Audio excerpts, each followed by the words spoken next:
ও যে 17 বছর 18 বছর 20 বছর বয়সে জানাবে বিচার লিপ্ত হয়ে যাচ্ছে। কিন্তু ও যদি আল্লাহকে ভয় পেত আর শারীরিক চাহিদার জন্য আল্লাহর কাছে বলতো, আল্লাহ আমাকে ধৈর্য দাও, আমি রোজা রাখতেছি, আমাকে সাহায্য করো, আমাকে তৌফিক দাও, আমাকে উত্তীর্ণ করো, বিবাহ পর্যন্ত আমাকে তৌফিক দাও, তাহলে আল্লাহ যিনি রহমান, যিনি ওদুদ প্রেমময়, তুমি আল্লাহর ভয়ে জেনা বাদ দিলা, আল্লাহর কাছেই চাইলা, ধৈর্য আল্লাহর জন্যই ধরলা, আশা আল্লাহর কাছেই করো, তিনি কি তোমাকে ফিরাবে? তিনি হচ্ছেন উনি যিনি 99 জনকে হত্যা করার পর শুধু উনার কাছে শাস্তির ভয়ে আছে কিনা আমার মুক্তির উপায়, আমার কি ক্ষমা হবে, ক্ষমা কার থেকে?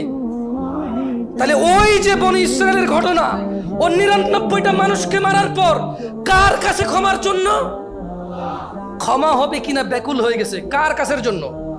আল্লাহ থেকে। ওকে যাদেরকে মেরে ফেলছে তাদের কাছের জন্য।